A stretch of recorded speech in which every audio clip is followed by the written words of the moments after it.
Target ಕೊಟ್ಟು ಇಲ್ಲ ಪಾಪ, ಇದು ಎಲೆಕ್ಷನ್ ಕಮಿಷನ್, ಇದು ದೇಶದಲ್ಲಿ ಚುನಾವಣೆ ನಡಿಬೇಕು, ಪ್ರಜಾಪ್ರಭುತ್ವ ಉಳಿಬೇಕು ಅಂತೇಳಿ ಚುನಾವಣೆ ಆಯೋಗ ಇದನ್ನು ಕೊಡುತ್ತೆ. ಟಾರ್ಗೆಟ್ ಏನು ಕೊಡಲ್ಲ. ಅಂದರೆ ನಿಷ್ಪಕ್ಷಪಾತವಾಗಿ ಪಾರದರ್ಶಕವಾಗಿ ಮಾಡಿ ಅಂತ ಹೇಳ್ತಾರೆ.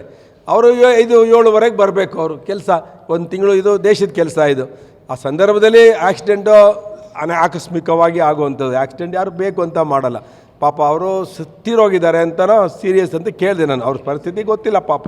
ಅವ್ರಿಗೆ ಪಾಪ ಬದುಕಲಿ ಅಂತ ನಾವು ಆಶ್ರಯ ಪಡ್ತೇವೆ, ಬೇಗ ರಿಕವರಿ ಆಗಲಿ ಅಂತೇಳಿ. ಈ ಥರ ಘಟನೆ ಆಗಿರೋದು ನಮಗೂ ನೋವಿದೆ. ನನ್ನ ಕ್ಷೇತ್ರದ ಹೆಣ್ಮಗಳು, ಆತಗೆ ನಾನು ಕೂಡ ಆಸ್ಪತ್ರೆಗೆ ಹೋಗಿ ನೋಡ್ಕೊಂಬರ್ತೀನಿ. ಧನ್ಯವಾದ. ಟಾರ್ಗೆಟ್ ಕೊಟ್ಟು ಇಲ್ಲ ಪಾಪ, ಇದು ಎಲೆಕ್ಷನ್ ಕಮಿಷನ್, ಇದು ದೇಶದಲ್ಲಿ ಚುನಾವಣೆ ನಡಿಬೇಕು, ಪ್ರಜಾಪ್ರಭುತ್ವ ಉಳಿಬೇಕು ಅಂತೇಳಿ ಚುನಾವಣೆ ಆಯೋಗ ಇದನ್ನು ಕೊಡುತ್ತೆ. ಟಾರ್ಗೆಟ್ ಏನು ಕೊಡಲ್ಲ. ಅಂದರೆ ನಿಷ್ಪಕ್ಷಪಾತವಾಗಿ ಪಾರದರ್ಶಕವಾಗಿ ಮಾಡಿ ಅಂತ ಹೇಳ್ತಾರೆ.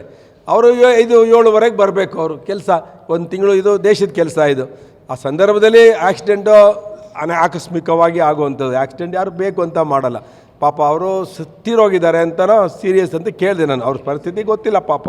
ಅವ್ರಿಗೆ ಪಾಪ ಬದುಕಲಿ ಅಂತ ನಾವು ಆಶ್ರಯ ಪಡ್ತೇವೆ, ಬೇಗ ರಿಕವರಿ ಆಗಲಿ ಅಂತೇಳಿ. ಈ ಥರ ಘಟನೆ ಆಗಿರೋದು ನಮಗೂ ನೋವಿದೆ. ನನ್ನ ಕ್ಷೇತ್ರದ ಹೆಣ್ಮಗಳು, ಆತಗೆ ನಾನು ಕೂಡ ಆಸ್ಪತ್ರೆಗೆ ಹೋಗಿ ನೋಡ್ಕೊಂಬರ್ತೀನಿ.